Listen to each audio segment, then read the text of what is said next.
Mampu. Dugu Cangkong mengangguk. Setelah kami naik gunung dan minum teh, kami punya banyak hal untuk dibicarakan. Ya Tuhan, tidak. Banyak tetua sekte pedang Dongli tidak ingin kehilangan orang ini, jadi mereka mengirim pesan untuk membujuknya. Saya sudah memutuskan. Penguasa suci Dongli tidak berniat mendaki gunung, dan akan menundanya selama mungkin. Namun, penampilan Jiang Sun mengingatkannya pada dirinya yang lebih muda, dan ia pun berhenti melarikan diri. Setelah selesai berbicara, Tuan Suci Dongli menginjakkan kaki di Gunung Tinggi dengan hati yang tulus. Jika dia benar-benar naik gunung, aku khawatir dia juga akan terjebak. Para tokoh kuat dari berbagai sekte tidak menyangka Tuan Suci Dongli akan membuat keputusan seperti itu. Wajah mereka sedikit berubah dan mereka tampak terkejut. Tuan Suci Dongli tidak peduli dengan apa yang dikatakan orang lain. Setelah hidup bertahun-tahun, saya tercerahkan oleh generasi yang lebih muda. Tak heran jika tak ada harapan untuk jembatan ilahi dalam hidup ini. Sambil mendesah panjang dalam hatinya, Tuan Suci Dongli melirik ke puncak gunung dan mengambil 10 langkah mantap. Selama pendakian, hukum-hukum kekuatan aneh melonjak dari waktu ke waktu. Tiba-tiba, jejak-jejak tahun lalu muncul di depan mata Saint Lord Dongli, seolah-olah dia telah menyaksikan kebangkitan dan kejatuhan Sekte King dan kengerian Demon Abyss. Bagaimana Anda memilih? Dugu Cangkong memandang pemimpin sekte lainnya. Maaf, tapi aku tidak bisa melakukan itu. Sang penguasa suci Sekte Qianchen merenung sejenak, lalu berbalik dan pergi. Jika Sekte King ingin merebut sumber daya Sekte Wu, Sekte Konfusianisme pasti akan bekerja sama. Kami juga bersedia meminta maaf kepada Sekte Anda atas nama leluhur kami. Mengenai pendakian gunung dan mencicipi teh, mari kita akhiri saja. Seorang cendekiawan Konfusianisme yang hebat membungkuk dan meminta maaf. Sumber dayanya bisa dikembalikan, dan permintaan maaf akan diterima. Namun, komunitas Konfusianisme enggan mempermalukan diri di depan umum, akibatnya akan terlalu besar. Selama suatu waktu, tidak ada satu sekte pun yang mengirimkan pengikut muda untuk melawan Chen Qingyuan, dan mereka juga tidak bersedia mendaki Gunung Tinggi.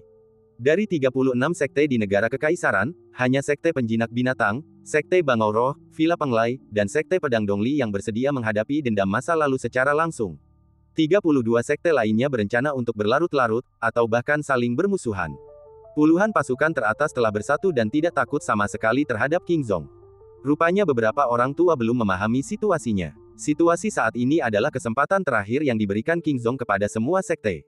Jika Anda melewatkannya, tidak ada penyesalan. Apakah kamu benar-benar sudah memikirkannya matang-matang? Dugu Cangkong duduk di puncak gunung, menatap semua orang, dan bertanya dengan suara yang dalam. Kami mengakui kekuatanmu, senior. Sulit menemukan lawan dimanapun di dunia ini. Namun, saya harap kamu mengerti bahwa kemampuan seseorang pada akhirnya terbatas dan tidak dapat mengubah apapun. Situs-situs suci utama telah berdiri di negara kekaisaran selama bertahun-tahun yang tak terhitung jumlahnya dan memiliki fondasi yang kuat. Bahkan jika Dugu Cangkong menjadi lebih kuat, selama berbagai sekte membentuk aliansi dan bekerja sama, tidak akan ada yang terjadi dalam jangka pendek. Jika Dugu Cangkong berada di masa kejayaannya, sekte-sekte suci utama pasti sangat waspada dan tidak akan berani menentangnya. Hingga saat ini, Dugu Cangkong telah hidup selama hampir 30.000 tahun dan sedang dalam tahap kematian. Jika mereka bertahan lebih lama darinya, King Zong akan kehilangan kekuatan tempur terbaiknya. Bagaimana mungkin ia bisa bersaing dengan kekuatan-kekuatan terbaik yang telah mendominasi negara kekaisaran selama ratusan ribu tahun? Kalau begitu, ingatlah hari ini dan jangan menyesalinya. Dugu Cangkong menekankan Cuai. Semua orang merasakan ancaman, ragu sejenak, lalu pergi. Banyak tempat suci sangat mementingkan martabat mereka dan tidak bersedia dipermalukan. Sekelompok biksu pergi, tetapi banyak orang tetap di sana dan terus menyaksikan kegembiraan itu. Reruntuhan King Zong telah terlihat, tetapi fondasinya belum sepenuhnya diletakkan, jadi masalahnya belum selesai. Mungkin ada hal-hal yang lebih menarik yang akan datang, jadi jangan lewatkan. Chen Qingyuan tidak memiliki lawan dan pindah ke puncak Gunung Tingyu. Melihat para biksu dari tanah suci utama pergi, Chen Qingyuan berkata dengan lembut, "Paman Guru, apakah kita akan membiarkan ini begitu saja? Ini baru permulaan," kata Dugu Cangkong. "Apa yang akan kamu lakukan?" Chen Qingyuan menuangkan secangkir teh untuk orang tua itu dan bertanya lagi. Sekte King sedang bangkit kembali. Hari ini adalah langkah untuk membangun otoritas kita dan mengumumkannya kepada dunia. Suatu hari nanti, beliau akan mengunjungi dan berbincang dengan para tetua masing-masing sekte. Selebihnya terserah Anda. Kemudian, lelaki tua itu tidak ada lagi di dunia ini. Ini semua salahku. Seharusnya aku bersikap sedikit lebih rentan. Perkelahian dengan teman-temanku begitu sengit sehingga selalu berakhir dengan kemenangan tipis. Dengan cara ini, semua orang akan merasa bahwa meskipun Chen Qingyuan kuat, dia masih bisa bertarung, dan jumlah orang yang turun ke medan perang pasti akan meningkat pesat. Namun, Chen Qingyuan baru saja mempelajari teknik Tao tingkat atas Sekte King dan belum sepenuhnya menguasainya. Bahkan jika ia ingin bertindak, akan sulit untuk melakukannya dan mudah menyebabkan kesalahan. Mereka yang tidak mau naik gunung pasti akan menolak membayar meskipun mereka kalah dalam permainan. Dugu Changkong berkata dengan suara berat. Benar, Chen Qingyuan mengangguk sedikit. Hati-hati kalau keluar rumah nanti. Setelah hari ini, pasti akan ada lebih banyak orang yang ingin membunuhmu. Di mata dunia, Chen Qingyuan memiliki bakat kultivasi rantai yang menyimpang karena 3 bongkahan emas suci dan tulang dao tertinggi. Jika ia bisa mendapatkannya, ia akan memiliki kesempatan tak terbatas di masa depan, bahkan mencapai sisi lain secara langsung. Beberapa orang tua yang masih mempertimbangkan untung ruginya, setelah benar-benar menyaksikan bakat Chen Qingyuan, tidak lagi ragu-ragu dan dipenuhi dengan niat membunuh. Ini sangat sulit bagiku. Chen Qingyuan tersenyum pahit. Sejak zaman dahulu, jalan untuk menjadi seorang jenius tidak pernah mulus. Dugu Changkong yakin bahwa Chen Qingyuan mampu mengatasi kesulitan. Sayangnya, dia mungkin tidak dapat melihat Chen Qingyuan berdiri di atas awan. Dia mendesah dalam hati, matanya terpaku pada suatu kekosongan. Rekan Taois, apakah Anda bersedia datang dan mengobrol sambil minum teh? Dugu Changkong telah lama menemukan pria yang terobsesi cinta yang tersembunyi di kehampaan, paman kedua Chen Qingyuan. Kini setelah ia punya waktu luang, ia pun mengajukan undangan. Dengan siapa paman master berbicara? Chen Qingyuan melihat sekelilingnya, tidak menemukan apapun, dan tampak bingung. Bisa, pria yang sedang jatuh cinta itu ragu sejenak, lalu setuju. Di suatu tempat dalam kehampaan, udara sedikit berputar, dan seorang pria paruh baya berjubah panjang muncul. Ia dikelilingi kabut, dan wujud aslinya mustahil untuk dikenali, sosok yang sungguh misterius. Gunung Qingdao memiliki hukum khusus. Dugu Changkong mengaktifkan batasan hukum tersebut, sehingga orang-orang dari dunia luar tidak dapat melihat puncak gunung, apalagi menjelajahinya. Saat lelaki yang sedang jatuh cinta itu memasuki Gunung Qingdao, ia ditemukan oleh sejumlah kecil ahli tingkat atas. Dia seharusnya menjadi pelindung donor kecil Chen. Kata biksu tua itu diam-diam. Dia mungkin seorang master dari Akademi Daoyi. Selain Qingzong, tidak sulit untuk menebak bahwa satu-satunya orang di belakang Chen Qingyuan adalah Akademi Daoyi. Orang inilah yang hampir merenggut nyawa saudara kedua. Untungnya, kami berlari cepat, kalau tidak. Dalam kegelapan, beberapa kultivator independen yang kuat melihat sekilas aura pria yang sedang jatuh cinta itu dan dipenuhi dengan rasa takut yang berkepanjangan. Bukannya Chen Qingyuan tidak menghadapi upaya pembunuhan akhir-akhir ini, melainkan semua upaya itu dihalangi oleh orang-orang yang sedang dilanda cinta. Insiden serupa telah terjadi setidaknya 10 kali. Dunia ini dipenuhi penjahat nekat, tak gentar menghadapi pembalasan dari yang paling berkuasa. Bagi orang-orang seperti mereka, setiap hari mereka bertahan hidup adalah anugerah, dan mereka telah menyinggung banyak kekuatan. Ada juga beberapa organisasi pembunuh dan kekuatan gelap yang berhubungan dengan iblis, yang sangat tertarik dengan fondasi tertinggi Chen Qingyuan. Murid Chen Qingyuan memberi hormat kepada paman guru kedua. Melihat wanita yang sedang dilanda cinta itu diselimuti lapisan kabut, Chen Qingyuan tertegun sejenak, lalu segera menebak identitasnya, membungkuk, dan berbicara dengan hormat. Lelaki yang sedang jatuh cinta itu mengangguk pelan lalu duduk berhadapan dengan Dugu Changkong. Chen Qingyuan sangat bijaksana dan menuangkan teh untuk paman kedua, dan juga menuangkan secangkir untuk lelaki tua itu, lalu mundur beberapa langkah dan berdiri di samping. Siapa namamu, rekan Taois? Dugu Changkong menatap lurus ke arah lelaki yang sedang jatuh cinta itu, tatapan matanya seakan menembus kabut, melihat wujud aslinya, lalu bertanya dengan lembut. Xiao Junchou, lelaki yang sedang jatuh cinta itu merenung. Chen Qingyuan, yang berdiri di sana, mendengar nama itu dan diam-diam mengingatnya. Murid kedua Pak Tua Wu. Mendengar nama ini, Dugu Changkong merasa familiar. Setelah merenung sejenak, ia tiba-tiba teringat sesuatu dan berbicara dengan sedikit terkejut. Ya, yang disebut orang tua Wu adalah mantan dekan Daoyi. Jadi itu kamu. 20.000 tahun yang lalu, Dugu Changkong baru saja tersadar akan Dao yang diwariskannya dan mengunjungi Akademi Daoyi. Saat itu, ia berbincang dengan dekan sebelumnya sambil minum teh, dan juga sempat bertemu singkat dengan dekan yang sedang sakit cinta dan sedang menjabat. Saya tidak pernah menyangka suatu hari nanti saya bisa duduk dan minum teh bersama senior saya. Jelaslah bahwa pria yang tergila-gila itu mengenali Dugu Changkong dan menunjukkan rasa hormat yang besar kepadanya. Saat itu, ia hanyalah seorang murid sejati dan telah menyaksikan percakapan dekan sebelumnya dengan Dugu Changkong. Bahkan setelah bertahun-tahun, ia masih mengingatnya. Kalian telah mencapai jembatan ilahi. Kita sekarang setara. Dugu Changkong tidak memanfaatkan usianya dan hanya tersenyum tipis. Dulu kau setara dengan tuanku. Beraninya aku melewati batas itu. Lelaki yang sedang jatuh cinta itu menggelengkan kepalanya, seraya berkata bahwa etika tidak boleh ditinggalkan. Dengan kamu melindungi Qingyuan, aku tidak perlu khawatir. Saat mengatakan ini, Dugu Changkong melirik Chen Qingyuan. Aku akan berusaha sebaik mungkin. Suara pria yang sedang jatuh cinta itu terdengar agak serak. Anak ini pasti akan menghadapi masalah yang lebih besar di masa depan. Dengan kemampuanku yang terbatas, aku tidak bisa menjamin keselamatannya. Aku hanya berharap surga akan membuka mata dan memberkati Sekte King. Saya tidak percaya pada Tuhan pencuri ini. Ratusan ribu tahun telah berlalu. Jika kehendak surga mengasihani Kingzong dan menganugerahkan belas kasihan kepada mereka, mereka tidak akan sampai pada titik seperti sekarang ini. Jalan surga menutupi mataku, tapi aku harap aku bisa membukanya di kehidupan ini. Pria yang sedang jatuh cinta itu bergumam. Minum teh. Dugu Cangkong menunjuk teh panas di atas meja dan tersenyum. Bagus. Kedua orang hebat itu minum teh dan mengobrol sebentar, lalu mulai membahas Dao. Chen Qingyuan tidak tahu apa yang terjadi selanjutnya dan tidak dapat mendengar sepatah kata pun. Karena kultivasi Chen Qingyuan terlalu rendah, agar tidak memengaruhi hati Dao-nya, Dugu Cangkong memasang batasan di sekelilingnya sehingga suaranya tidak dapat ditransmisikan. Para kultivator Mahayana biasa akan kehilangan keseimbangan dalam Taoisme atau bahkan dirasuki setan setelah mendengar tentang hal-hal tentang jembatan ilahi Dao. Setelah berdiskusi tentang Taoisme selama beberapa hari, pada dasarnya Dugu Cangkong lah yang berbicara dan lelaki yang sedang jatuh cinta lah yang mendengarkan. Diskusi ini sangat bermanfaat bagi pria yang tergila-gila pada cinta. Setelah berbincang sejenak, lelaki yang sedang jatuh cinta itu berdiri dan membungkuk untuk mengungkapkan rasa terima kasihnya. Umurku tak akan lama lagi. Masa depan Kingzong masih membutuhkan bantuan sesama Taois dan Akademi Daoyi. Kumohon. Dugu Cangkong berdiri dan membungkuk. Jangan khawatir, senior. Anak ini bukan hanya anggota Sekte King, tapi juga murid Akademi Daoyi. Selama akademi ini masih ada, kami pasti akan melindunginya. Pria yang sedang jatuh cinta itu berjanji. Terima kasih banyak. Mata Dugu Cangkong sangat dalam, dan tidak ada seorang pun yang bisa tahu apa yang dipikirkannya. Tak lama kemudian, lelaki yang tergila-gila pada cinta itu pun meninggalkan Gunung Qingdao dan bersembunyi di suatu tempat yang sunyi, sehingga menyulitkan siapapun untuk menemukan keberadaannya. Baru setelah pembatasan itu dicabut, Chen Qingyuan menyadari bahwa paman keduanya telah meninggal. Wah, beruntung sekali kamu dilindungi olehnya. Perkataan Dugu Cangkong tentu saja menunjukkan rasa setujunya terhadap orang yang sedang jatuh cinta itu. Murid tidak begitu mengerti. Chen Qingyuan tidak tahu apapun tentang paman keduanya. Kamu akan mengerti nanti. Dugu Cangkong tidak menjelaskan. Dia adalah pria yang tergila-gila pada cinta namun memiliki kekuatan luar biasa, yang cukup untuk membuat Chen Qingyuan tidak khawatir dengan keselamatannya untuk beberapa saat.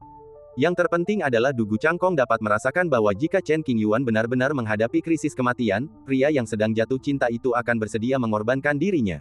Oh, karena lelaki tua itu menolak berkata lebih banyak, Chen Qingyuan tidak bertanya lagi. Lelucon ini harus berakhir. Dugu Cangkong telah memberi setiap sekte besar di Dizu kesempatan. Apa yang terjadi di masa depan tergantung pada kemampuan mereka sendiri. Dia melangkah keluar dari Gunung Tingyu dan berdiri di antara awan, dengan aura abadi.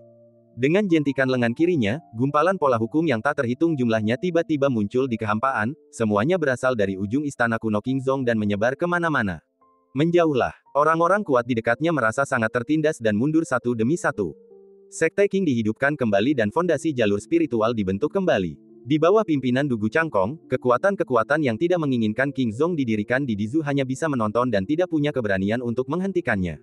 Menabrak, tirai cahaya warna-warni beriak dari lautan bintang dan menyelimuti wilayah tempat Kingzong berada. Indah dan mempesona, energi spiritual yang tak berujung mengalir dari segala arah, berkumpul di air, dan membentuk sungai spiritual yang panjang di langit. Energi spiritual turun dan berkumpul menjadi hujan, menetes ke bawah dan menyuburkan wilayah terpencil ini. Tiba-tiba, pemandangan berubah dan gunung, sungai, dan danau muncul. Segera setelah itu, rumput hijau muncul dari tanah yang keras, menikmati sinar matahari dan hujan, membawa secerca kehidupan ke tanah tandus ini. Saat Dugu Cangkong terus melakukan sihirnya, semakin banyak tanaman dan pohon muncul, mengubah keadaan asli bintang-bintang. Dengan lambaian tangannya, banyak urat spiritual kelas atas berakar di tanah dan menyatu dengan hukum kuil kuno. Suatu formasi pengumpulan roh besar yang meliputi seluruh langit berbintang muncul dari tanah. Pohon-pohon yang menjulang tinggi terlihat dengan mata telanjang dan bukan ilusi melainkan pemandangan nyata.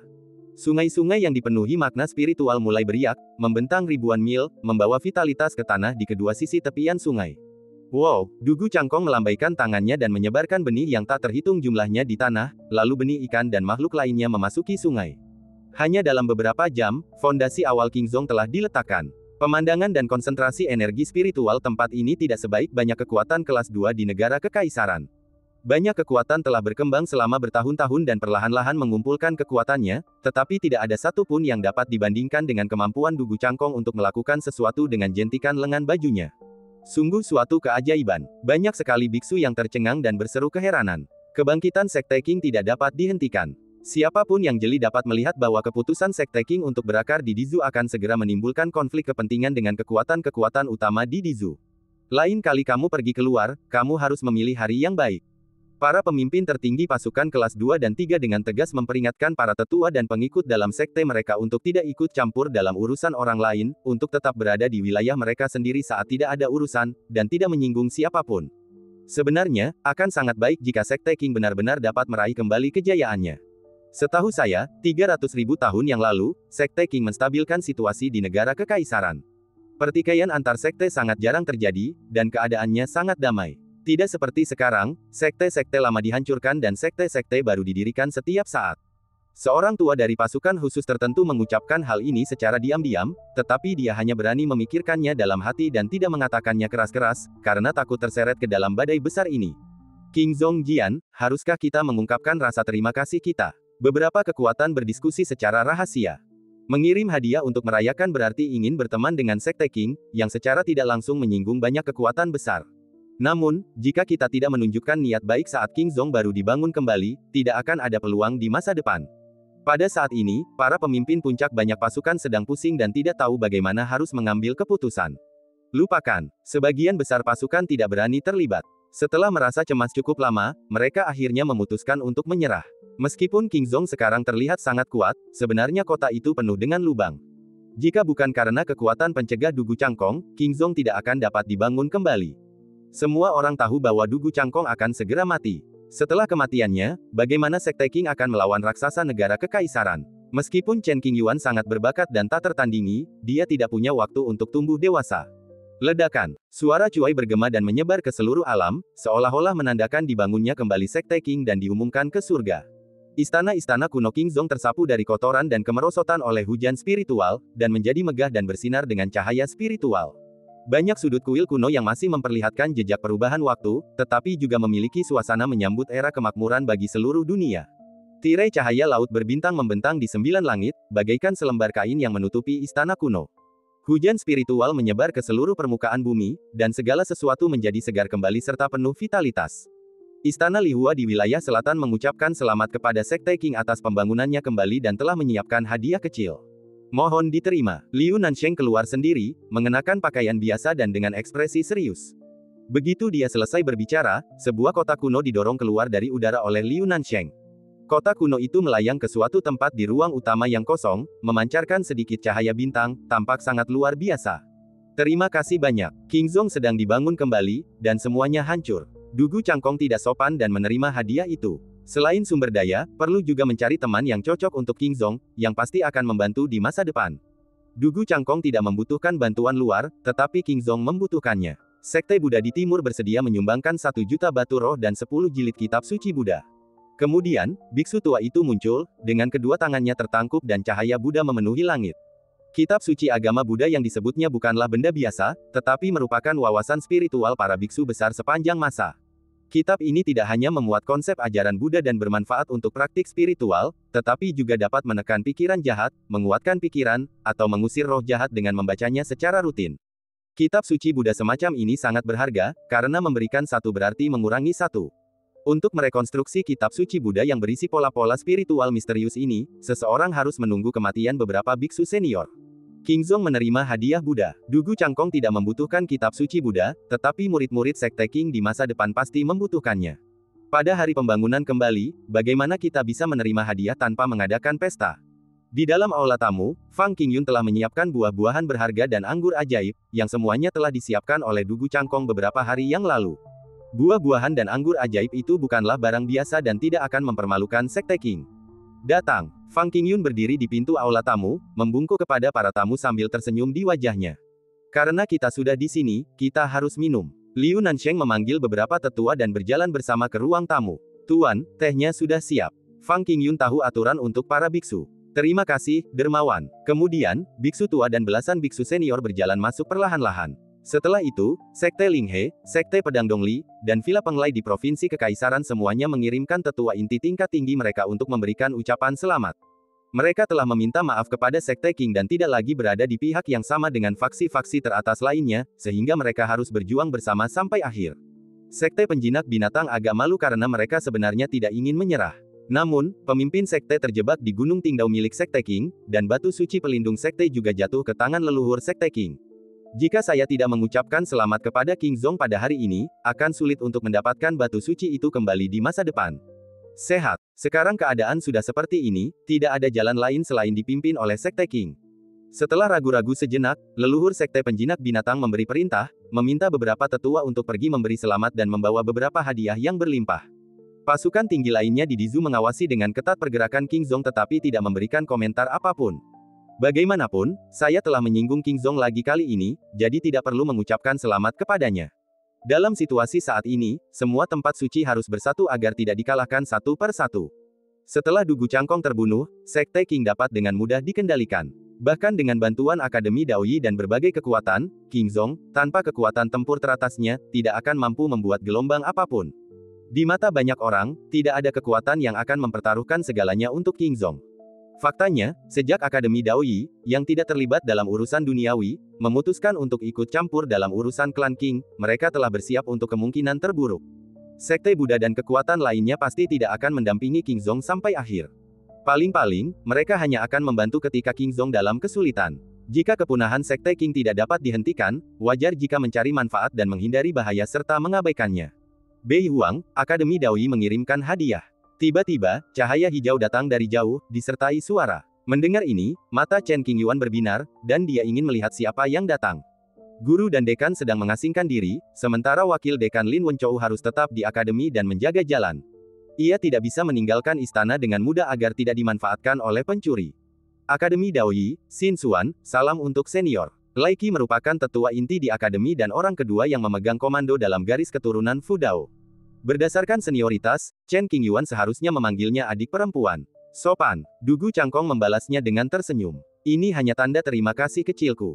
Terimalah, senior. Xin Xuan mengenakan gaun panjang berwarna terang yang ketat. Ia tampak seperti wanita bertubuh sedang, dengan fitur wajah biasa dan rambut panjang yang diikat ketat. Terima kasih banyak. Dugu Cangkong menerima hadiah itu dan mengundangnya ke ruang tamu untuk minum teh. Pada saat ini, Chen Qingyuan segera datang dan memberi hormat pada Xin Xuan, adik. Bertahun-tahun yang lalu, Chen Qingyuan bertemu Xin Xuan dan dia tidak akan pernah melupakannya. Bagus. Xin Xuan tersenyum lega. Chen Qingyuan melihat sekeliling dalam kehampaan dan tidak menemukan orang lain dari Akademi Daoyi. Benar saja, para tetua Akademi Daoyi tidak suka ikut bersenang-senang. Kedatangan satu orang saja sudah cukup mewakili keinginan Akademi Daoyi. Keluarga Song dari Northern Wilderness datang untuk mengucapkan selamat. Keluarga Song, klan kuno dan kekuatan tertinggi di Northern Wilderness, sebenarnya adalah pengikut Sekte Qing. Berbagai kekuatan tidak berani mengambil satu sisi dengan mudah, tetapi keluarga Song tidak punya banyak kekhawatiran. Jika kita tidak menunjukkan niat baik kita terhadap King Zong sekarang, akan sulit untuk membuat King Zong makmur di masa depan. Tentu saja, langkah ini juga memiliki risiko besar. Begitu Sekte Qing tidak dapat kembali ke puncaknya, keluarga Song pasti akan ditekan oleh berbagai kekuatan. Anda tamu, silakan masuk. Dugu Cangkong masih belum menyadari hubungan antara keluarga Song dan Sekte Qing. Lagi pula, Sekte Qing dulu memiliki banyak murid, dan dia bukan makhluk abadi, jadi bagaimana mungkin dia mengenal mereka semua. Rekonstruksi Sekte Qing merupakan sebuah berkah. Atas nama seluruh penganut Tao di wilayah Kunlun, saya mengucapkan selamat kepada Sekte Qing. Kedatangan orang-orang dari alam Kunlun membuat situasi sedikit tegang. Di masa lalu, alam Kunlun acuh tak acuh terhadap urusan duniawi dan berfokus pada penjelajahan jalan jembatan ilahi, dan banyak orang kuat tingkat atas tidak menyadarinya. Semenjak pesta 100 Meridian, banyak kultivator mulai memahami apa yang dilambangkan oleh alam Kunlun, kekuatan tertinggi di dunia, tempat peristirahatan terpencil dari sekelompok makhluk yang tak tertandingi dan kuat. Lebih dari separuh dari para master yang tak tertandingi ini berasal dari kekuatan tertentu di negara kekaisaran. Lai Yi adalah seorang pria tua yang tidak menarik perhatian bernama Qi Changyu, tanpa energi spiritual yang terpancar darinya. Dia memiliki kumis, rambut putih tipis, tubuh bungkuk, rongga mata sedikit cekung, dan pupil hitam yang tampak agak menyeramkan. Seekor musang yang membungkuk pada seekor ayam mempunyai perasaan gelisah. Orang tua dari alam Kunlun, apa yang kau lakukan di sini? Orang-orang kuat dari semua pihak menyipitkan mata sedikit, menjadi waspada dan mengamati secara diam-diam. Datang, Dugu Cangkong menunjuk ke arah aula tamu dan berkata dengan sopan. Rekonstruksi King Zong tidak boleh melibatkan pertumpahan darah. Benar saja, Dugu Cangkong tidak terlalu menindas berbagai kekuatan di Dizu, paling-paling ia hanya mengintimidasi mereka. Setelah hari ini, siapapun yang berani membuat Dugu Cangkong tidak bahagia akan mendapat masalah. Hadiah kecil. Qi Changyu memegang tongkat dan berjalan terhuyung-huyung. Dilihat dari penampilannya, hembusan angin apapun mungkin bisa menjatuhkannya. Akan tetapi, tidak seorang pun di ruangan itu berani berpikir demikian, dan semua orang memandang Qi Changyu dengan kagum. Cincin Sumeru melayang di depan Dugu Cangkong. Dugu Cangkong tidak ragu dan langsung menerimanya. Karena pernyataan yang dibuat oleh alam Kunlun, kekuatan-kekuatan di Dizu yang tadinya enggan mengirim hadiah dan ucapan selamat, semuanya muncul untuk menyatakan niat baik mereka. Kuil Sangling, Menara Zaixing, Tebing Wudao, Del. Bermuka dua, Chen Qingyuan menyaksikan kedatangan para pejabat tinggi dari berbagai sekte, menerima hadiah mereka dengan senyum palsu sambil merasakan penghinaan di hatinya. Jika orang tua dari alam Kunlun tidak muncul untuk memberi selamat, kekuatan negara kekaisaran tidak akan bertindak seperti ini. Para tetua dari masing-masing sekte diam-diam berdiskusi bahwa mereka seharusnya tidak memiliki konflik besar dengan sekte Qing untuk sementara waktu, dan harus berusaha menghindari mereka dan berpura-pura bersahabat. Setelah Dugu Cangkong meninggal, sekte Qing akan tetap berada di bawah belas kasihan mereka. Sekte Gunung Barat dari wilayah Bintang Mochen datang untuk mengucapkan selamat. Wilayah Bintang Fengji, Akademi Changqing mengucapkan selamat kepada King Zong atas pembangunannya kembali dan telah menyiapkan hadiah kecil. Sekte Fanyai. Sekarang, semua kekuatan kelas 2 dan 3 yang diam-diam mengawasi, datang menyerbu, berlomba-lomba untuk mendapatkan tempat pertama. Kalau orang di atas berisik, kamu harus jaga muka. Kalau orang di bawah nggak ngasih hadiah dan nggak sengaja ketahuan, bakal jadi bencana. Bahkan jika dia gagal membangun hubungan baik dengan Sekte Qing, selama dia bisa melindungi dirinya sendiri dan mengetahui batasannya, hilangnya beberapa sumber daya tidak akan menjadi masalah. Untuk sesaat, King Zong menjadi semakin hidup. King Zong memperlakukan semua tamu secara setara, tidak peduli seberapa tinggi tingkat kultivasi mereka atau seberapa dalam latar belakang mereka. Beberapa kultivator independen yang berani menguras kekayaan keluarga mereka untuk ikut bersenang-senang. Setelah duduk di aula samping, mereka mendapati teh Tao di atas meja sama berharganya dengan hadiah dari para pendeta Tao, belum lagi buah-buahan langka dan anggur spirit yang berlimpah. Mereka merasa sedikit malu. Perjamuan itu berlangsung selama beberapa hari, dan orang-orang dengan pekerjaan yang sama memanfaatkan kesempatan itu untuk mengobrol dan bersenang-senang. Sebagai generasi muda, Chen Qingyuan dan Fang Qingyun sangat sibuk. Karena ini masalah reputasi Sekte Qing, tentu saja kami harus menjamu tamu dari semua pihak. Daoyou Dugu. Di sebuah paviliun elegan di aula utama, Dugu Cangkong duduk di sudut paviliun, dengan layar putih terang di tengahnya. Qi Changyu dari alam Kunlun diam-diam mengirim pesan, mengatakan bahwa dia punya sesuatu untuk dibicarakan. Keduanya sepakat untuk bertemu di sini, di mana lebih tenang dan mereka tidak akan diganggu. Jika ada yang ingin kau katakan, katakan saja. Dugu Cangkong langsung ke pokok permasalahan dan tidak ingin membuang kata-kata lagi. Pernahkah kau mendengar sesuatu tentang Istana Kekaisaran Wilayah Selatan? Keduanya duduk berhadapan di layar, dan samar-samar dapat melihat garis luar masing-masing dengan mata telanjang. Qi Changyu mengesampingkan harga dirinya dan datang untuk memberi selamat, bukan hanya demi menjalin hubungan baik dengan King Zong untuk sementara, tetapi juga untuk tujuan lain. Tentu saja aku mendengarnya. Saya datang ke sini untuk masalah ini. Secercah cahaya melintas di mata Dugu Cangkong, dan suaranya dingin. Alam Kunlun telah mengumpulkan banyak kitab kuno dari alam semesta. Di antaranya terdapat halaman terfragmentasi yang mencatat perbuatan Kaisar Taiwei. Berbicara tentang Kaisar Taiwei, Qi Changyu menegakkan punggungnya, dengan sedikit rasa hormat di matanya. Berdasarkan catatan dalam kitab kuno terfragmentasi tersebut, kita dapat menyimpulkan bahwa Kaisar Taiwei adalah sosok yang tak tertandingi jutaan tahun yang lalu, dan kaisar terakhir di dunia. Kaisar kuno jutaan tahun lalu sungguh menarik. Dugu Cangkong tetap diam, ingin mendengar apa yang ingin dilakukan alam Kunlun. Umur seorang kaisar adalah 100.000 tahun, dan ia memiliki satu senjata kekaisaran setiap kali ia berkuasa. Inilah yang tertulis dalam teks-teks kuno, tatanan surga telah seperti ini sejak zaman dahulu. Namun, Kaisar Taiwei kuno benar-benar berbeda. Pecahan senjata kekaisaran dari Pesta 100 Meridian, ditambah lonceng kuno dari Istana Kekaisaran Wilayah Selatan, jelas mewakili dua senjata kekaisaran. Setelah mengatakan itu, Qi Changyu tidak dapat menyembunyikan kegembiraannya dan nadanya menjadi tergesa-gesa. Jadi apa? Meskipun Dugu Cangkong dan yang lainnya tidak terlibat dalam urusan Istana Kekaisaran, mereka telah mendengarnya sejak lama dan emosi mereka tidak banyak berfluktuasi, tetapi mereka tetap tenang. Jika kau bisa membuka batasan Istana Kaisar kuno, kau pasti akan mendapatkan keberuntungan yang luar biasa. Lalu, mungkin Dugu Yuyu akan menemukan kesempatan untuk menyeberangi jembatan rusak dan mencapai sisi seberang. Qi Changyu mengungkapkan rencana sebenarnya untuk masalah ini. Undang Dugu Cangkong untuk pergi ke Istana Kekaisaran Wilayah Selatan bersama-sama dan bekerja sama dengan sekelompok orang tua dari alam Kunlun untuk membuka larangan. Setelah batasannya dicabut, akan ada senjata suci tertinggi dan hukum pola kekaisaran yang lengkap di dalamnya. Banyak juga harta karun besar yang tersembunyi di istana kuno. Memikirkannya saja membuat orang-orang tua itu merasa gembira, seakan-akan mereka kembali ke masa muda, darah mereka mendidih menginginkan sumber daya dan mereka bersedia mempertaruhkan segalanya. Apakah menurutmu aku begitu mudah ditipu? Lucunya dia ingin Dugu Cangkong pergi ke istana kekaisaran untuk membantu hanya dengan beberapa patah kata. Dengan segala hormat, teman saya sudah tua dan hanya punya sisa hidup beberapa ratus tahun. Jika Anda tidak mengambil kesempatan sekarang, Anda tidak akan punya kesempatan seperti ini lagi di masa depan. Qi Changyu terus memberi nasihat, berharap mendapat bantuan dari Dugu Cangkong, sehingga peluang terbukanya penghalang istana kekaisaran akan lebih tinggi. Aku sudah lama melihat hidup dan mati, dan tak ingin berjuang demi keberuntungan. Kembalilah. Dugu Cangkong menggelengkan kepalanya dan menolak tanpa ragu. Apa kau benar-benar tidak mempertimbangkannya? Qi Changyu menolak untuk menyerah, jangan khawatir, kita bisa bersumpah terlebih dahulu. Jika kita benar-benar membuka penghalang terlarang, kita pasti tidak akan merampas hartamu. Silakan kembali. Dugu Cangkong tetap tidak tergerak dan berbicara dengan tenang. Teman, Qi Changyu berkata lebih banyak lagi, dan terdengar sangat tulus. Namun, apapun yang dikatakan Qi Changyu, Dugu Cangkong mengabaikannya, menundukkan kepalanya, membuat teh, dan tetap diam. Setelah beberapa saat, melihat Dugu Cangkong menolak untuk setuju, Qi Changyu harus menyerah dan mundur. Qi Changyu tidak berminat minum teh atau anggur, jadi dia langsung meninggalkan Qingzhong. Putra Kaisar mungkin muncul saat ini, tapi orang itu pasti bukan salah satu dari kita, orang tua. Masyarakat yang sejahtera dan modern tidak dapat menampung orang-orang dari era lama.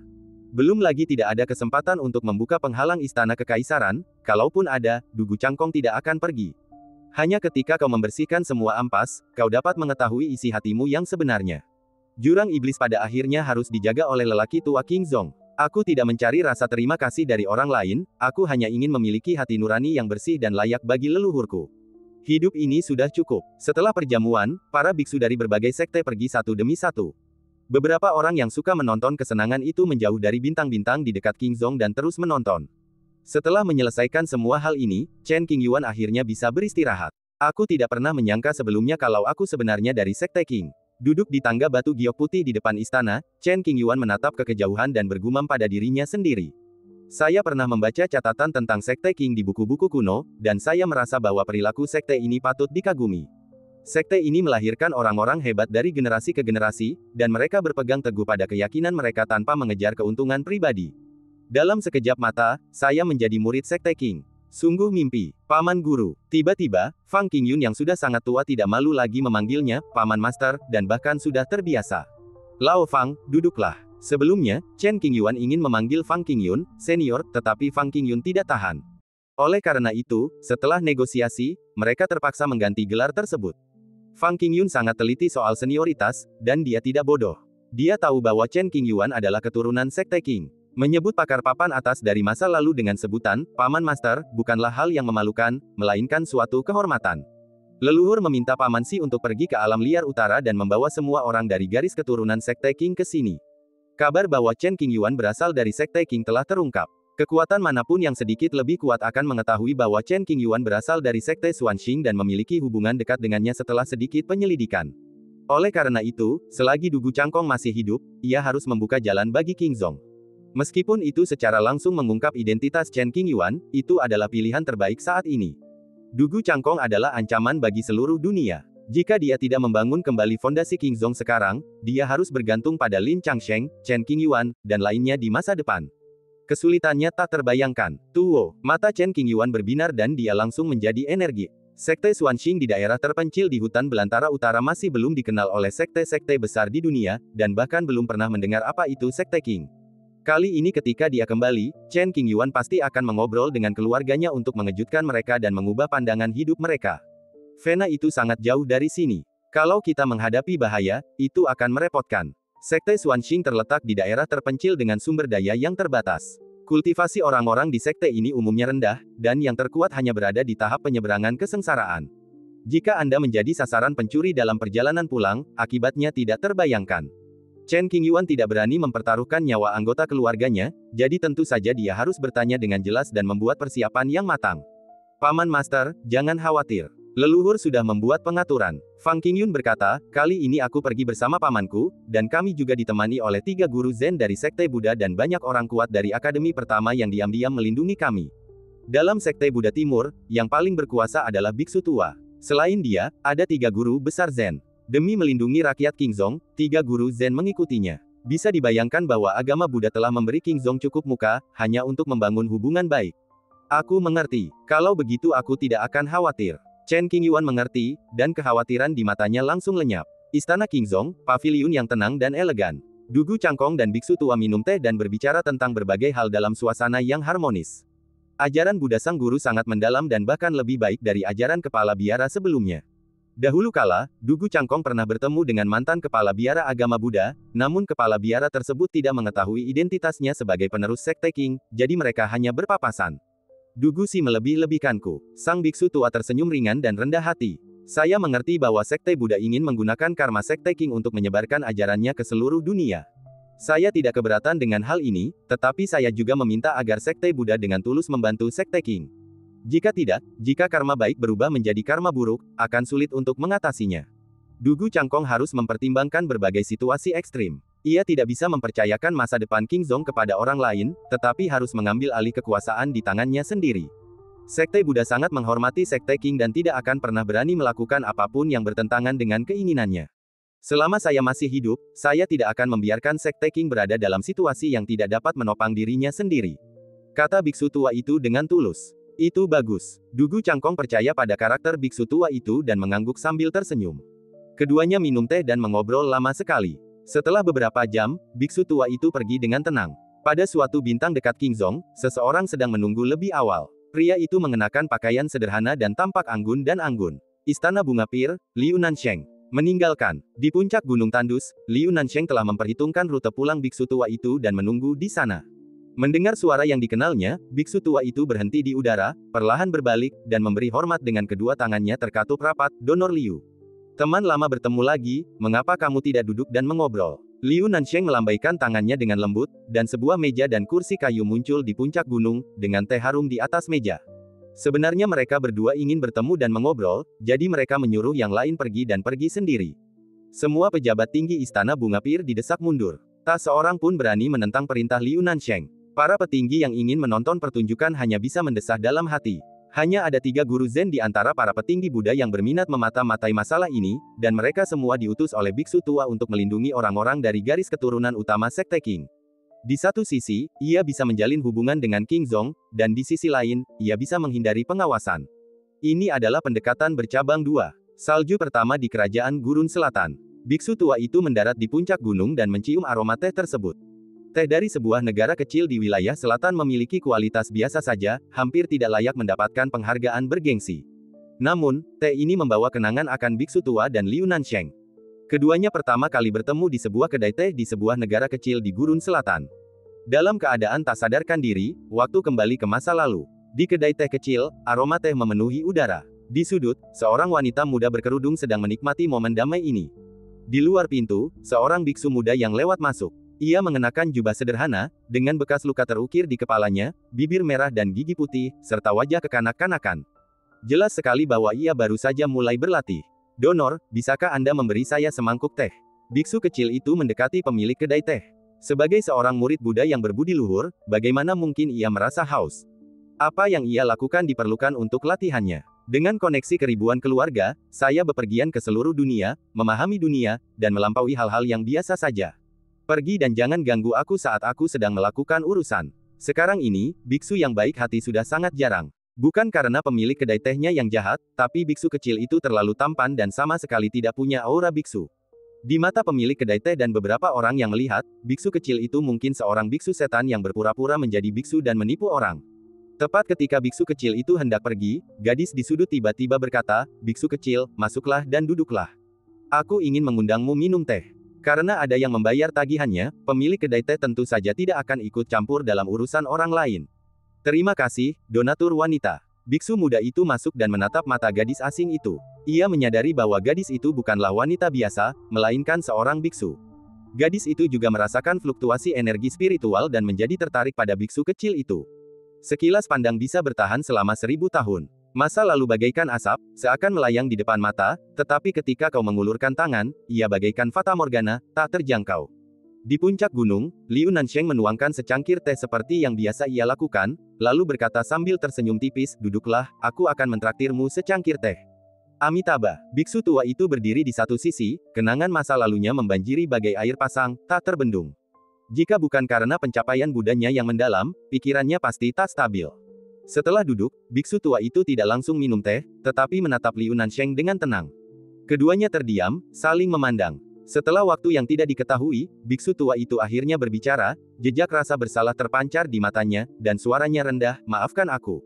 Setelah bertahun-tahun, akhirnya kita bisa duduk dan bicara. Liu Nansheng telah menunggu hari ini selama puluhan ribu tahun. 10.000 tahun penuh. Masa muda telah berlalu, terlepas dari ujung jari Anda, dan tidak akan pernah kembali. Aku mengingkari janjiku waktu itu, dan aku merasa bersalah padamu. Kalau kau masih menyimpan dendam, aku akan melakukan apapun yang kau mau." Perkataan biksu tua itu bukan sekadar pujian. Selama Liu Nansheng berkata demikian, dan tidak bertentangan dengan hati nurani langit dan bumi, biksu tua itu akan melakukannya apapun yang terjadi. Jika dia mengatur masalah ini untuk sekte Buddha, dia bisa bunuh diri. Aku ingin kamu kembali ke kehidupan duniawi. Bisakah kamu melakukannya? Liu Nansheng berkata dengan sangat serius. Mendengar ini, biksu tua itu tertegun. Ia membuka mulut, tetapi tak bisa berkata apa-apa. Aku cuma bercanda. Liu Nansheng tiba-tiba tertawa, meredakan suasana canggung. Aku sekarang Master Suci Istana Li Hua. Aku tak perlu mengorbankan apapun demi biksu tua sepertimu, kehilangan muka dan ditertawakan orang lain. Biksu tua itu tersenyum dan tidak menjawab. Kalau kamu melewatkannya, sungguh-sungguh melewatkannya, tidak akan ada kesempatan lagi. Dia adalah pemimpin agama Buddha dan memiliki tanggung jawab yang berat. Dia adalah Dewa Suci Bunga Pir dan perlu mempertimbangkan banyak aspek. Keduanya mewakili wajah kekuatan mereka masing-masing, yang tidak lagi seperti dulu. Kamu tidak menyalahkanku. Biksu tua itu menatap Liu Nansheng dalam-dalam, tanpa menunjukkan kebencian apapun, dan sedikit bingung. Tidak heran tidak ada yang namanya pertemuan kebetulan. Liu Nansheng menyesap teh dan berkata lembut. Aku menolak menemuimu saat itu. Aku kesulitan menjelaskan situasiku. Maafkan aku. Di masa lalu, Liu Nansheng berdiri di luar kuil Buddha dan menunggu selama 3.000 tahun, tetapi dia tidak pernah melihat biksu tua itu dan pergi dengan hati yang mati. Setiap kali biksu tua itu memikirkan hal ini, dia merasakan sakit yang amat dalam di hatinya. Bukannya aku tak punya hati, tapi aku takut hati Buddha yang baru saja kubangun kembali akan hancur hanya karena melihatmu lagi. Jika saja iblis itu tidak ada, aku akan menyerahkan hidupku untuk menemanimu. Sayangnya hal seperti itu tidak ada. Saya mengerti seluk-beluknya, dan saya bisa memahaminya. Liu Nansheng berkata dengan tenang. Sebenarnya, biksu tua itu lebih suka dimarahi Liu Nansheng, atau bahkan dipukul, daripada melihat Liu Nansheng begitu tenang. Wanita yang mampu menggerakkan hati biksu tua itu pasti memiliki kualitas yang luar biasa dan penuh perhatian. Semakin hal ini terjadi, semakin besar rasa kasihan sang biksu tua terhadapnya. Sehat, mereka berdua ditakdirkan untuk bersama, tapi tak bisa bersama. Mungkin inilah takdir mereka. Tehnya agak pahit. Sang biksu tua minum dan berkomentar. Sungguh, Liu Nansheng juga menyesap dan berkata. Adegan itu seakan kembali ke masa lalu, dan keduanya bertemu untuk pertama kalinya di kedai teh kecil. Biksu muda itu meminum tehnya dan tersenyum, rasanya manis dan lezat. Terima kasih, Nona Donatur. Jarang sekali menemukan teh seperti itu di tempat sekecil ini. Gadis itu juga merasa teh itu manis dan sangat menggugah selera. Teh, masih secangkir teh itu. Orang-orang tidak lagi sama seperti dulu. Tehnya tetap sama, dan rasanya tak ada habisnya. Bukan tehnya yang pahit, melainkan kehidupan. Jika kita tidak punya takdir, mengapa kita harus bertemu? Tuhan terkutuk ini benar-benar membuatku merasa tidak bahagia. Biksu tua itu pergi, dan Liu Nansheng juga pergi. Di puncak gunung, hanya tersisa beberapa helai aroma teh, melayang terbawa angin dingin, dengan pikiran-pikiran yang tak terkatakan bercampur dalam angin. King Zong, Chen Qingyuan dan Fang Qingyun membuat beberapa persiapan dan berencana berangkat ke Northern Wilderness. Hal semacam ini seharusnya dilakukan lebih cepat daripada lambat dan tidak boleh ditunda. Guru, ayo berangkat. Chen Qingyuan berteriak keras ke arah aula. Baiklah, semoga selamat sampai tujuan. Dugu Cangkong yang memegang kendali di sini dan tidak bisa digeser begitu saja. Masih banyak hal yang harus ditangani. Perpustakaan, kediaman para murid, balai seni bela diri, balai wuwu, dan lain-lain. Dugu Cangkong mengerjakan pekerjaan ratusan orang sendirian, berusaha semaksimal mungkin untuk mengurangi tekanan pada keturunannya dan membantu mereka tumbuh dewasa secepat mungkin. Ditemani keponakannya, Fang Qingyun, Chen Qingyuan tidak perlu membeli tiket kapal sama sekali, dan langsung menyeberangi lautan bintang yang kacau dengan kecepatan yang luar biasa cepat. Dalam sekejap mata, mereka melewati hamparan bintang. Para biksu Mahayana memimpin jalan, dan lebih cepat dari kapal perang yang tak terhitung jumlahnya. Fang Qingyun menghabiskan banyak energi saat bepergian dengan Chen Qingyuan, dan menghabiskan banyak batu roh untuk mengisi kembali energi spiritual di tubuhnya. Sekarang King Zong telah menerima gelombang hadiah, perbendaharaan penuh dengan sumber daya, yang tidak dapat dihabiskan dalam waktu singkat. Oleh karena itu, Fang Qingyun tidak perlu khawatir tentang masalah sumber daya. Ia hanya beristirahat sebentar setiap kali, lalu segera berangkat. Lao Fang, bagaimana kalau kita pelan-pelan saja dan naik kapal perang milik kamar dagang di dekat sini? Chen Qingyuan merasa kasihan kepada Fang Qingyun ketika dia melihat bahwa perjalanan itu membutuhkan banyak batu roh, yang jauh lebih mahal daripada tiket kapal. Itu tidak perlu. Fang Qingyun telah lama ingin menemukan akar Sekte Qing. Kali ini ia akhirnya bisa pergi ke cabang utama Sekte Qing. Tak seorang pun akan mengerti urgensi yang ia rasakan. Setelah beberapa hari, keduanya akhirnya kembali ke wilayah bintang Beihuang Fuliu. Ketika mereka hampir sampai di Sekte Xuanxing, Fang Qingyun tiba-tiba berhenti. Ada apa? Chen Qingyuan mengira sesuatu telah terjadi. Rapikan pakaianmu. Menuju ke vena utama, Fang Qingyun sangat bersemangat, bahagia, dan cemas. Semakin sering seperti ini, semakin perlu memperhatikan penampilan. Petik 2. Anda biasanya sangat santai, tetapi sekarang Anda sangat memperhatikan citra pribadi Anda. Chen Qingyuan tidak punya pilihan selain berdiri di samping dan menunggu tanpa mendesak siapapun. Setengah jam kemudian, Fang Qingyun selesai merapikan, dan dia tampak seperti orang yang berbeda. Ia mengenakan gaun ungu tua, rambut hitam putihnya yang panjang diikat ke belakang dengan jepit rambut kayu, tampak halus dan berkibar. Jenggotnya dipangkas rapi. Saya tidak tahu kemana sepatu kain compang camping itu menghilang, tetapi sepatu itu digantikan dengan sepasang sepatu bot panjang yang sangat bersih. Paman Guru, ayo berangkat. Fang Qingyun tampak menua 1000 tahun, matanya berbinar penuh harap. Lao Fang, kamu salah jalan. Ke sini. Melihat Fang Qingyun berjalan maju, Chen Qingyuan berdiri diam dan menunjuk ke sisi lain. Oh maaf. Fang Qingyun cepat berbalik dan tersenyum canggung. Setelah itu, Fang Qingyun meraih bahu Chen Qingyuan dan menghilang dengan suara, "Wosh." Paman Master berjalan terlalu lambat, jadi biarlah aku, keponakanmu, mengajakmu jalan-jalan. Meskipun Chen Qingyuan tidak dapat mengerti mengapa Fang Qingyun begitu gembira dan bahagia, dia dapat memahaminya. Seorang pengembara, hidup dalam kekacauan selama puluhan ribu tahun, tetapi sekarang dia telah menemukan akarnya, seperti melihat seberkas cahaya redup dalam kegelapan, dan emosi di hatinya tak terlukiskan. Ini adalah garis utama Sekte Qing. Ketika Fang Qingyun melihat pemandangan Sekte Xuanxing, pemandangannya sangat biasa saja, bahkan jauh lebih rendah dibandingkan penampilan kekuatan kelas 3 di Dizu. Namun, di matanya, setiap tempat di Sekte Xuanxing penuh dengan pesona spiritual. Ia sama sekali tidak meremehkannya dan dipenuhi rasa kagum. Tiba-tiba, air mata muncul di mata Fang Qingyun. Chen Qingyuan melihat pemandangan ini dan berkata, "Lao Fang, jangan hanya berdiri di sana, kita sudah pulang." Rumah. Ketika Fang Qingyun mendengar kata ini, jiwanya sedikit bergetar. Mulai sekarang, aku tidak perlu berkeliaran lagi. King Zong adalah tempatmu berada. Membuka. Di kejauhan, Chen Qingyuan mengarahkan jarinya ke arah gerbang Sekte Xuanxing. Pembatasan itu dicabut, dan sebuah retakan muncul, cukup lebar untuk dilewati. Para tetua dan pengikut penjaga gerbang sekte itu menyadari bahwa penghalang itu mengendur, dan mengira sesuatu telah terjadi, mereka menjadi sangat waspada dan segera memeriksa. Pada saat ini, Chen Qingyuan dan Fang Qingyun muncul. Itu Paman Grandmaster. Para murid yang menjaga gerbang mengenali Chen Qingyuan dan berbicara dengan penuh kegembiraan. Pergi dan laporkan dengan cepat. Sang sesepuh penjaga gerbang memberi instruksi kepada seorang murid, lalu keluar untuk menyambutnya sambil terus memanggilnya, Paman Master Junior, dengan senyum di wajahnya yang sangat antusias. Dikelilingi oleh orang banyak, Chen Qingyuan memasuki aula dalam. Para tetua dari setiap klan muncul satu demi satu, tertawa dan berbicara dengan gembira. Tuan muda, apakah Anda membawa makanan kali ini? Sekelompok murid perempuan dari puncak Yuzu berkumpul di sekitarnya, semuanya rakus. Setiap kali Chen Qingyuan pulang dari jalan-jalan, ia akan membeli makanan lezat dari tempat lain. Ya, ambillah. Chen Qingyuan mengeluarkan tas Qian Kun dan melemparkannya. Terima kasih, guru muda. Gadis-gadis itu mulai membagi makanan. Paman Guru, kami juga menginginkannya. Para pengikut puncak Bixia dan puncak Liuyin menyaksikan dengan rasa iri. Setiap orang punya bagian, jangan khawatir. Chen Qingyuan seperti seorang ayah tua, membawakan hadiah untuk semua orang di keluarga. Sejak Chen Qingyuan memahaminya, ia telah mengabdikan dirinya untuk sekte tersebut.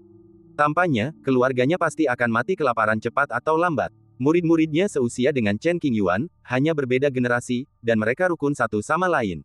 Ketika banyak murid pertama kali bergabung dengan sekte, Chen Qingyuan mengajari mereka dasar-dasar kultivasi dan seni membimbing roh. Adapun mengapa para tetua tidak mengajari mereka, itu semata-mata karena mereka malas dan menyerahkan tanggung jawab kepada Chen Qingyuan. Selama bertahun-tahun, Chen Qingyuan sudah terbiasa dengan hal itu. Itulah sebabnya banyak sekte di wilayah Fuliuxing memaksa Chen Qingyuan untuk bertanya tentang rahasia Tianyuan. Semua orang di sekte itu memiliki kebencian yang sama dan siap bertarung sampai mati. Tidak ada yang mengeluh. Kekuatannya telah meningkat, itu bagus. Tampaknya urat-urat tanah berkualitas tinggi yang disusun oleh Chen Qingyuan saat itu memainkan peranan penting. Dari para tetua hingga murid-murid pelataran luar yang baru diinisiasi, semuanya mendapatkan manfaat dari formasi spiritual urat bumi. Konsentrasi energi spiritualnya tak kalah dengan kekuatan-kekuatan kelas 1 di alam liar utara, dan kultivasi dapat mencapai hasil 2 kali lipat dengan setengah usaha. Di samping, Fang Qingyun melihat pemandangan populer Chen Qingyuan dan tidak bisa menahan senyum. Melihat pemandangan Sekte Xuanxing, Fang Qingyun berada dalam suasana hati yang sangat gembira. Baiklah, Paman Master, masih banyak yang harus kuurus. Berhentilah berkumpul di sini dan keluarlah dari sini. Chen Qingyuan mengumpat sambil tersenyum. Murid-murid yang bisa muncul di sini semuanya adalah murid batin dan murid sejati. Chen Qingyuan meminta para murid untuk pergi ke sekte luar dan membagikan beberapa batu spiritual untuk mendorong generasi muda agar giat berlatih. Setelah semua orang pergi, Chen Qingyuan akhirnya bisa menenangkan telinganya sejenak. Setelah bertahun-tahun berkembang, Sekte Xuanxing sekarang memiliki lebih dari 60 tetua sekte dalam, yang semuanya berada pada tahap fusi. Qingyuan, siapakah rekan Tao ini? Seorang wanita parubaya mengenakan gaun panjang berwarna terang melirik Fang Qingyun yang tidak jauh dan bertanya dengan suara rendah. Ceritanya panjang, ayo masuk dan bicara pelan-pelan. Saat ini terlalu banyak orang, jadi kami hanya bisa keluar dari aula. Para tetua memandang Fang Qingyun. Meskipun mereka tidak tahu tingkat kultivasinya, mereka bisa merasakan sedikit sesuatu yang luar biasa. Mereka berkata dengan hormat, rekan Taois, silakan masuk. Fang Qingyun belum mengetahui senioritas para tetua ini, jadi dia hanya tersenyum dan mengangguk, lalu mengikuti Chen Qingyuan ke aula dan duduk. Bagaimana saya harus memulainya? Duduk di satu sisi, Chen Qingyuan menyesap teh untuk membasahi tenggorokannya, merasa sedikit khawatir. Jangan membuatku penasaran lagi, bocah nakal. Yang duduk di kursi tinggi adalah Dong Wenjun, sesepuh pelindung sekte Xuanxing. Karena Lin Changsheng telah mengasingkan diri selama bertahun-tahun, dialah yang selalu bertanggung jawab atas urusan sekte tersebut. Bagi orang luar, Lin Changsheng tampak seperti sedang menyendiri. Namun, kenyataannya, hanya ada satu inkarnasi di ruang pengasingan itu, dan avatarnya telah menimbulkan kehebohan di negara kekaisaran dan membuat namanya terkenal. Saudara-saudari senior, apakah kalian pernah mendengar tentang King Zong? Tidak ada terburu-buru, Chen Qingyuan berencana untuk memulai dari awal. Para tetua saling berpandangan dengan sedikit kebingungan di mata mereka. Aku tahu. Tetua ketujuh mengangkat tangannya dan berkata. Mata Chen Qingyuan dan Fang Qingyun berbinar. Kakak ketujuh, silakan bicara. Kata Chen Qingyuan. Apakah itu sekte King dari wilayah bintang Xinqi? Aku pernah melewatinya 200 tahun yang lalu saat aku sedang berlatih. Sekte King yang disebutkan oleh tetua ketujuh adalah sekte kecil di medan bintang terdekat. Tidak, kata Chen Qingyuan sambil tersenyum kecut. Jangan bicara tentang tempat yang terlalu jauh. Ambil saja wilayah Fuliuxing kita. Ada banyak sekte di sana. Kekuatan sekte King tidak bisa dihitung dengan satu tangan. Adik junior, apa yang ingin kau katakan? Seorang tetua mengungkapkan keraguannya dan tidak begitu mengerti apa yang ingin dikatakan Chen Qingyuan. Sekte King yang saya bicarakan berasal dari Dizu. Chen Qingyuan menekankan. Apa? Dizu. Ketika kata-kata itu diucapkan, semua tetua tercengang. Kita baru mendengar tentang 30 sekte di negara kekaisaran, kekuatan paling mengerikan di dunia. Para tetua mereka semuanya adalah praktisi Mahayana, dan murid-murid mereka semuanya jenius. Meskipun domain Fuliuxing relatif terpencil, kita masih dapat mempelajari beberapa hal penting. Namun, setelah banyak pertimbangan, semua orang masih belum tahu tentang sekte King. Sepertinya tidak ada sekte seperti itu di antara 30 sekte tersebut.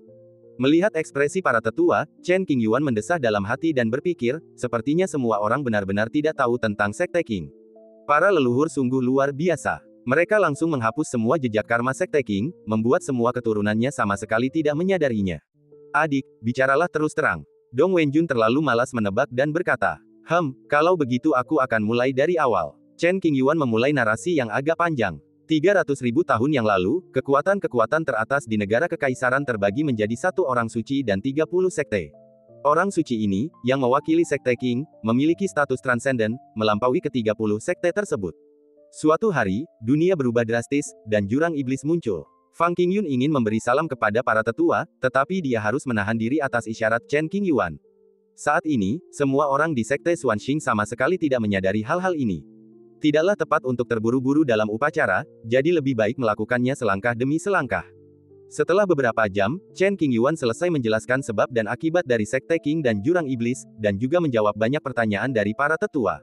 Ada sekte yang begitu saleh di dunia. Kami mengaguminya. Para tetua tidak meragukan cerita Chen Qingyuan dan merasa kagum. Sayang sekali sekte King telah runtuh dan menjadi debu. Sungguh menyedihkan. Sekte seperti ini jarang, bahkan mungkin tidak ada. Generasi demi generasi pahlawan telah menepati amanah leluhur mereka, rela menuju jurang iblis untuk mati, menyelamatkan banyak nyawa tak berdosa. Adik, apa maksud perkataanmu? Dong Wenjun menyebutkan poin kuncinya. Ia tidak percaya Chen Qingyuan menghabiskan begitu banyak waktu dan tenaga hanya untuk bercerita. Jika aku bilang kita punya hubungan dengan King Zong, apa kau akan percaya? Ceritanya sudah berakhir, dan Chen Qingyuan harus mengakuinya. Oh, kita ada hubungannya dengan Sekte King yang kau sebutkan. Adik muda, apa kau serius? Apa kau bercanda? Mendengar ini, hati semua orang bergetar. Beberapa orang langsung berdiri, sangat bersemangat, menatap Chen Qingyuan dengan tatapan penuh arti, tak percaya. Ya, itu agak berhubungan. Chen Qingyuan mengangguk sedikit. Melihat Chen Qingyuan mengangguk dengan serius, para tetua tercengang dan tidak dapat pulih untuk waktu yang lama. Adik kecil, kamu tidak bisa bercanda seperti itu. Apa kamu benar-benar yakin? Dong Wenjun berdiri, matanya penuh kejutan, dan Zheng Yu tahu apa yang telah terjadi. Saya sudah pasti menemukan jalan keluarnya. Chen Qingyuan mengangguk, kata-katanya sepenuhnya benar. Melihat hal itu semua orang tak lagi ragu, malah semakin takjub. Tidak seorang pun yang meragukan karakter Chen Qingyuan. Saya tidak pernah menyangka Sekte Xuanxing kita ada hubungannya dengan Sekte King di Dizu. Sungguh luar biasa. Para tetua merasa takjub dan bangga akan hal itu. Adik laki-laki, mungkinkah pendiri Sekte Xuanxing kita dulunya adalah murid luar Sekte King? Seorang tetua perempuan bertanya. Tatapan semua orang bertemu lagi, semuanya menunjukkan ekspresi yang sama. Bagi mereka, fakta bahwa pendiri Sekte Xuanxing adalah murid luar Sekte King sudah merupakan hubungan yang sangat tidak biasa. Ini, bukan itu. Chen Qingyuan menggelengkan kepalanya. Mungkin karena takut membuat para seniornya takut, atau mungkin karena geli, Chen Qingyuan tidak mengatakannya secara langsung, tetapi membiarkan semua orang terus menebak. Itu aku. Kita hanya sedikit berkerabat. Bagaimana mungkin pendiri sekte ini adalah murid King Zong? Kegembiraan para tetua sedikit mereda. Kemungkinan besar ada leluhur tertentu yang menerima bimbingan dari seorang murid sekte King. Hubungan kecil yang disebutkan oleh adik muda seharusnya hanya sebatas ini. Adik, tolong bicara cepat. Setelah menebak cukup lama dan tidak melihat Chen Qingyuan mengangguk, semua orang kehilangan minat dan bertanya langsung. Sebenarnya, sekte Xuanxing kita adalah sekte King. Chen Qingyuan berhenti sejenak dan berbicara dengan suara rendah. Apa katamu? Reaksi pertama semua orang adalah mereka salah dengar. Tidak banyak gejolak emosi dan ekspresi mereka tenang. Ku bilang, sekte Xuanxing adalah sekte King. Saat itu, sekte King tidak musnah, melainkan pindah ke wilayah Fuliuxing, berganti nama menjadi Xuanxing, dan bersembunyi. Kali ini, Chen Qingyuan melirik semua orang dan menekankan dengan keras. Diam. Begitu sunyinya, sampai-sampai Anda dapat mendengar suara jarum jatuh. Puluhan mata menatap Chen Qingyuan, dan waktu seakan berhenti pada saat ini. Tak ada angin, tak ada suara, bahkan jantungku seakan berhenti berdetak. Setelah beberapa saat, seorang saudari senior angkat bicara, adik junior, hal semacam ini tidak bisa dianggap enteng. Kita harus saling menghormati dan tidak bicara yang tidak-tidak. Ya, kamu masih humoris seperti biasanya, tapi ini tidak lucu. Adik junior, meskipun kau berbakat, saudara-saudaramu masih bisa mengalahkanmu. Jika sekte King yang kau bicarakan benar-benar begitu benar, kita seharusnya kagum dan bersyukur, bukan mengejeknya. Tak seorang pun mempercayainya dan mulai menuduh Chen Qingyuan berbicara omong kosong dan tidak sopan. Chen Qingyuan berbalik dan menatap Fang Qingyun, tersenyum pahit tanpa mengatakan apapun. Mata Chen Qingyuan seolah berkata, Fang tua, lihat ini. Sudah kubilang dalam perjalanan ke sini bahwa keluargaku tidak akan percaya. Aku juga tidak akan percaya sebelumnya. Ayo kita bertaruh. Kau kalah 10.000 batu roh dariku.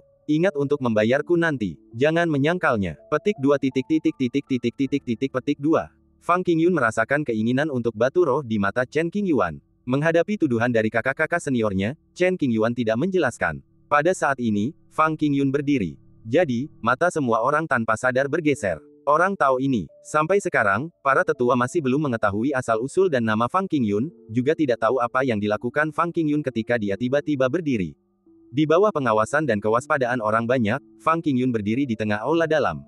Setelah itu, Fang Qingyun membungkuk kepada para tetua dan berbicara dengan sedikit hormat, Junior Fang Qingyun, murid generasi ke-673 cabang Sekte King, memberi salam kepada semua paman dan bibi. Ledakan. Dong Wenjun dan yang lainnya membelalakkan mata dan tercengang. Apa yang sedang terjadi? Cabang King Zong, apakah itu King Zong yang baru saja kita bicarakan?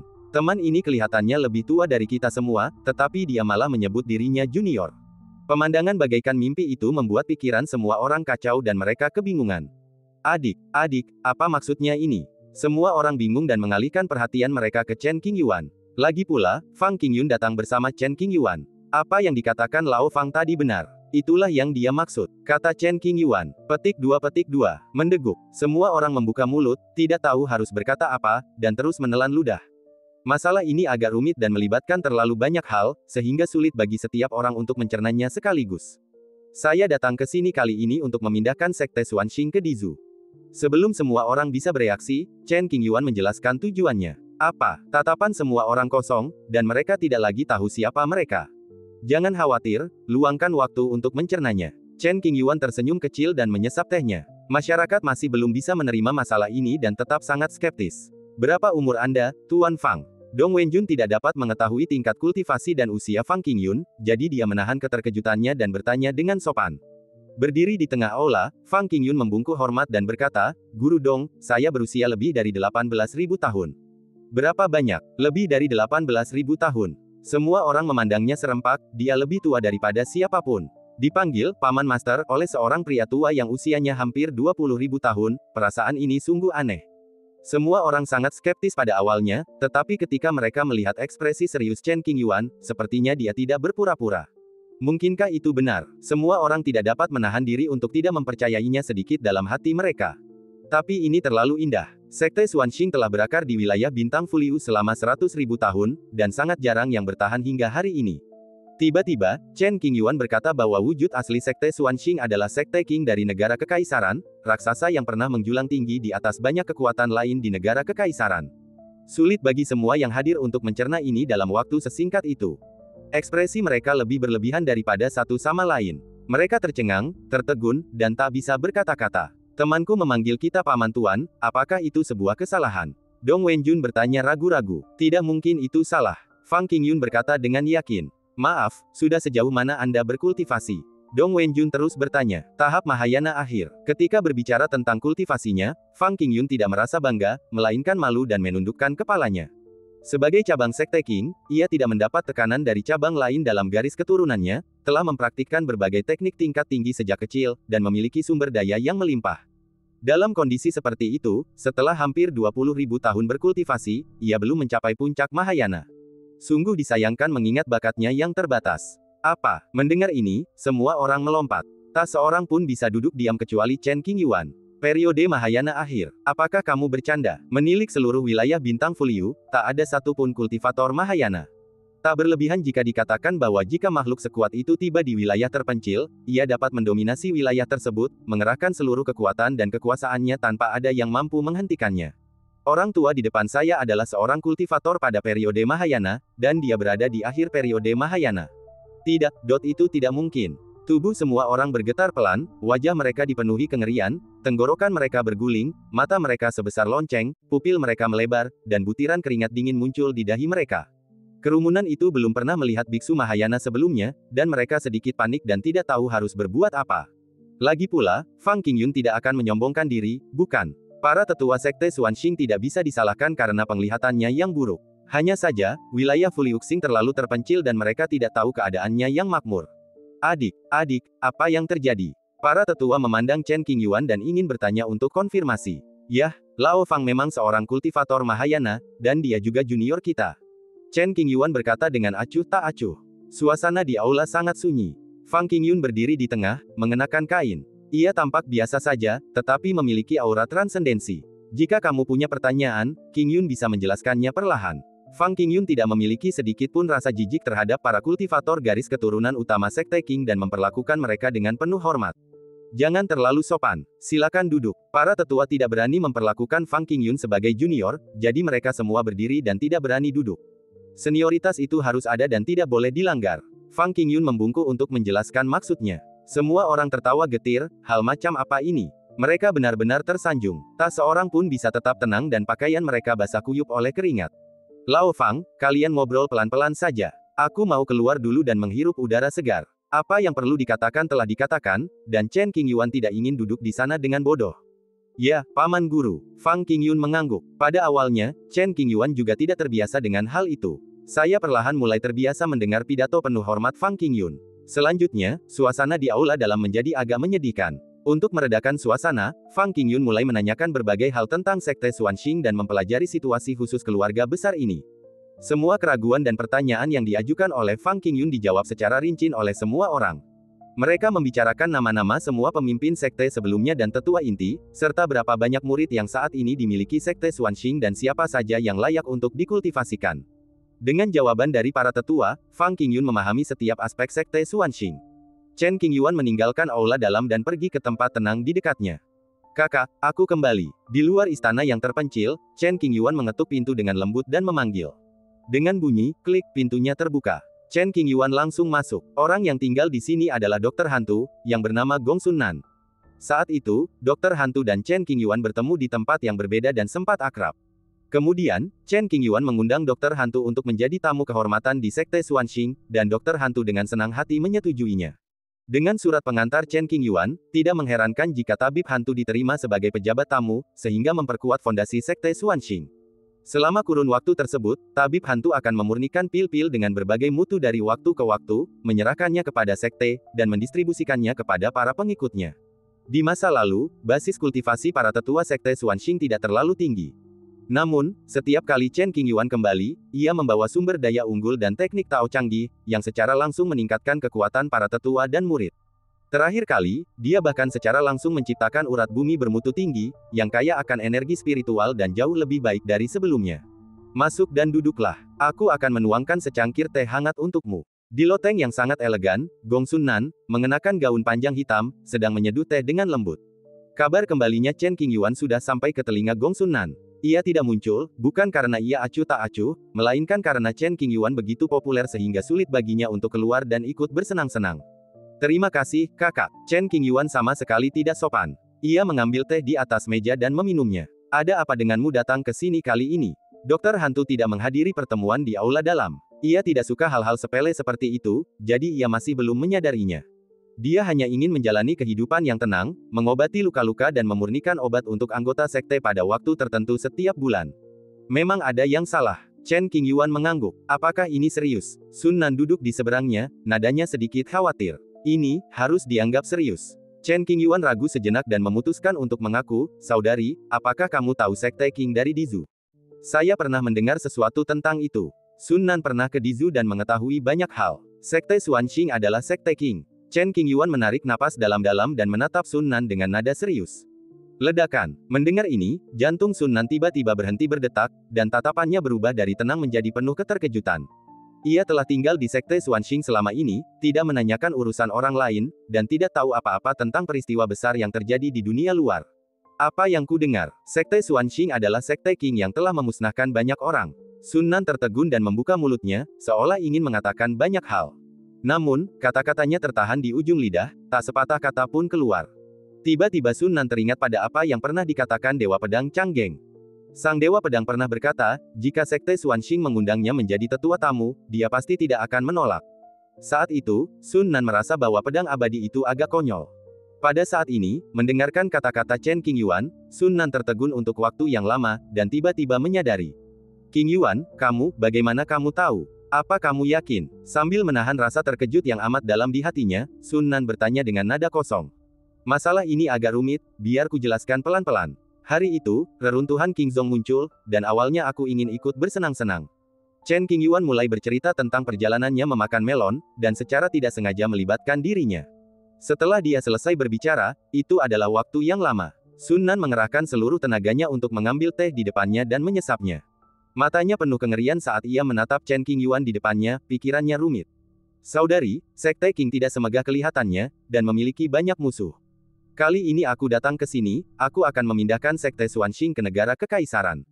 Jika kau tidak ingin terlibat dalam urusan sepele negara kekaisaran, kau sekarang dapat melepaskan statusmu sebagai tetua tamu. Chen Qingyuan perlu memilih sesuatu dan membiarkan Sun Nan membuat pilihannya sendiri. Sekarang aku telah menjadi tetua tamu sekte Xuanxing, bagaimana aku bisa mundur?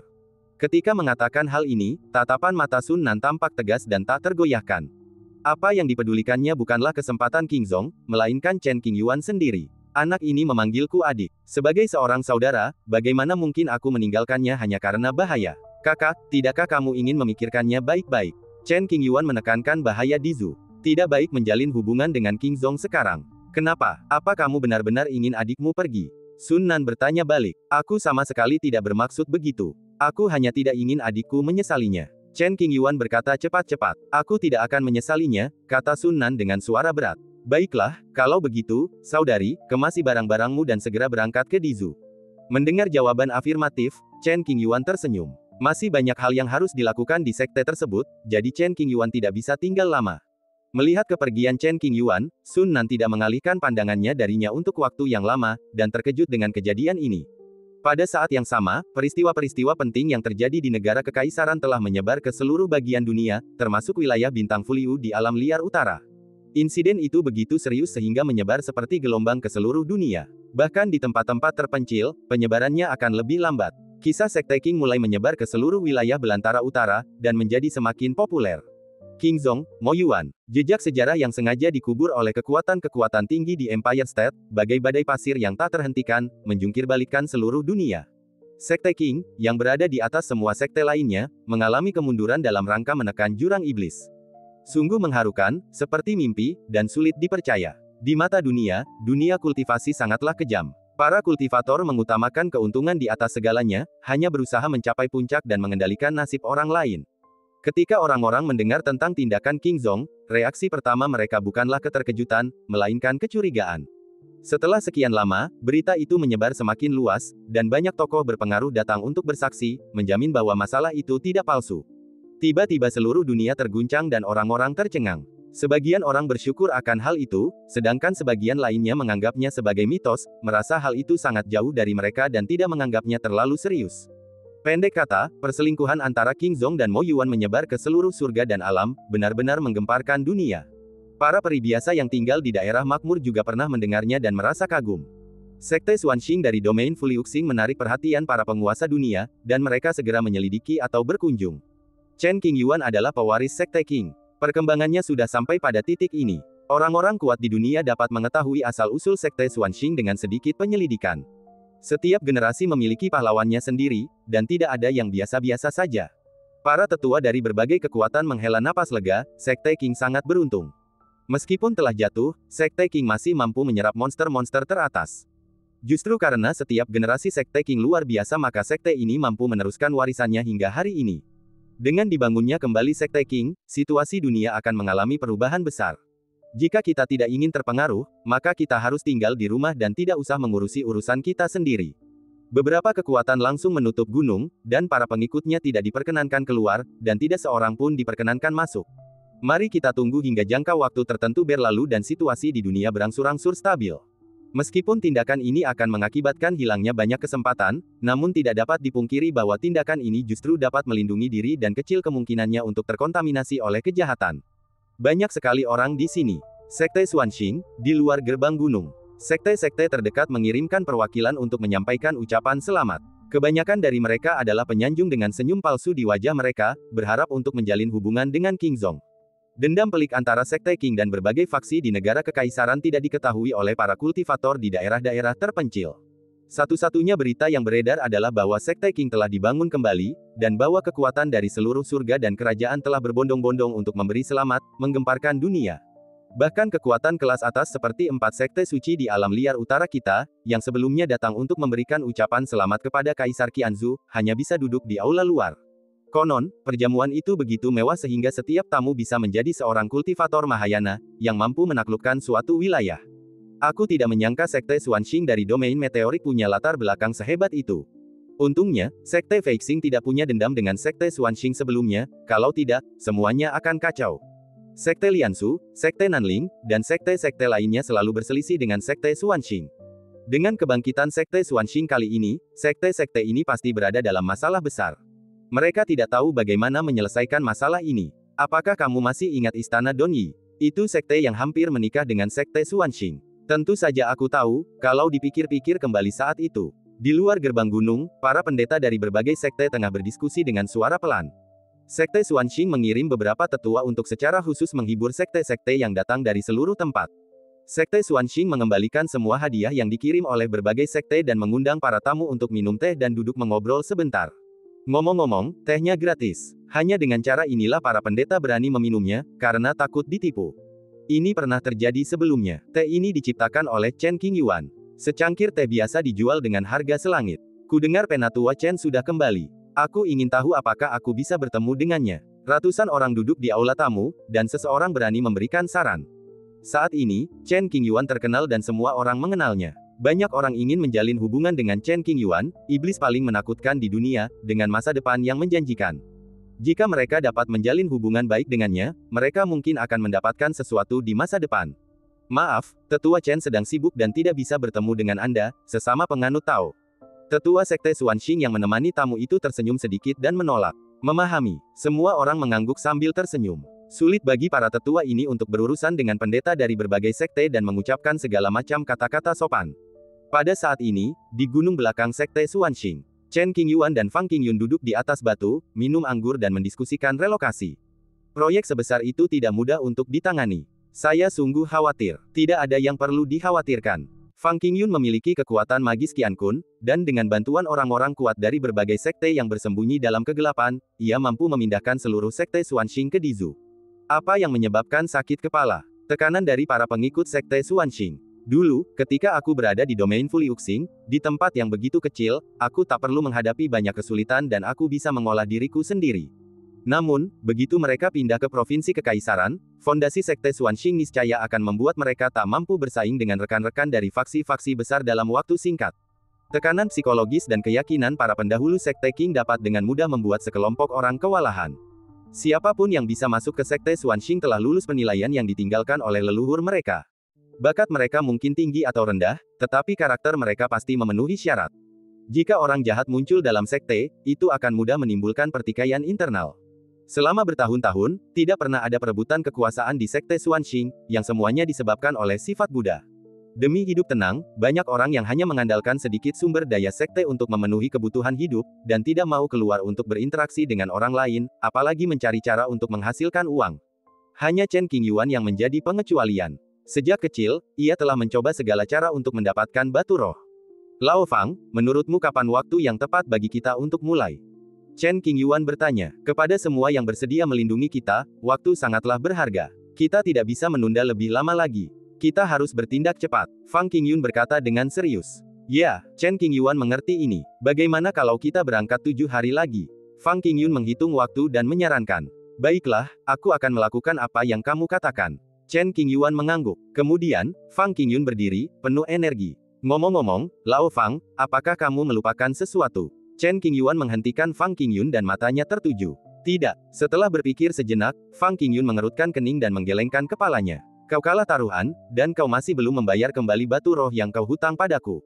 Chen Qingyuan selalu mengingat ini. Oh, begitu. Fang Qingyun tiba-tiba menyadari, lihatlah ingatanku. Kemudian, Fang Qingyun mengeluarkan puluhan ribu batu roh dan menyerahkannya kepada Chen Qingyuan, paman guru, ambillah ini. Kualitas perjudian mencerminkan karakter seseorang. Chen Qingyuan menyimpan batu roh itu tanpa ragu-ragu dan memujinya sambil tersenyum. Saat ini, di Istana Piao Miao di alam liar utara, asal-usul sebenarnya Sekte Xuanxing telah terungkap, menyebabkan keributan di Istana Piao Miao. Sudah berakhir. Ketika Istana Piao Miao memandang rendah Sekte Xuanxing, seorang tetua memanfaatkan waktu ketika Zhang Sun Fengye menghadiri pesta 100 meridian untuk menindas Liu Lingran. Kemudian, Chen Qingyuan mendapatkan kembali keuntungannya dan perseteruan antara kedua belah pihak dimulai. Setelah mendengar bahwa Sekte Xuanxing adalah Sekte Qing dari Dizu, para pemimpin Istana Piao Miao merasa ngeri dan dipenuhi penyesalan. Apa yang harus kita lakukan? Bisakah kita masih memperbaiki hubungan dengan Sekte Xuanxing? Para tetua Istana Piao Miao mulai mendiskusikan tindakan balasan. Ya Tuhan, apa pendapatmu? Para tetua menatap Dewa Suci Piao Miao satu demi satu, dengan secercah harapan di mata mereka. Meskipun Istana Piao Miao adalah kekuatan kelas 1 di alam liar utara, ia tetap tidak sebanding dengan raksasa-raksasa negara kekaisaran. Jika mereka dapat menjalin ikatan dengan Sekte Qing, terlepas dari risikonya, mereka dapat maju lebih jauh di masa depan. Sekalipun kita tidak bisa bersama, kita harus menyelesaikan dendam. Aku tidak tahu. Sang Holy Lord merenung sejenak lalu menggelengkan kepalanya. Pada saat ini, semua orang ingin mencekik tetua yang menindas Liu Lingran. Sekte itu jelas bermaksud menggunakan cara yang bijaksana untuk menghentikan Liu Lingran berpikir untuk menaiki tangga sosial, tetapi sang tetua tidak hanya mengirim pengikut untuk mengalahkannya, tetapi juga menghinanya secara lisan dan bahkan menamparkan wajahnya. Apapun yang terjadi, kita harus minta maaf dulu. Aku belum minta maaf sebelumnya, tapi sekarang aku berpikir untuk menyampaikan permintaan maafku. Bukankah sudah terlambat? Lebih baik terlambat daripada tidak terlambat. Siapa yang harus dibiarkan? Sang Suci melirik ke arah semua orang. Ini, tidak seorang pun bersedia maju dan mengambil tugas ini. Jelas saja, meminta maaf adalah tugas yang tidak ada gunanya dan tidak ada seorang pun yang ingin kehilangan muka. Haruskah kita membiarkan putra suci pergi? Seorang penatua menyebutkan hal ini. Hah. Begitu kata-kata ini diucapkan, mata semua orang berbinar dan mereka berpikir saran ini sangat bagus.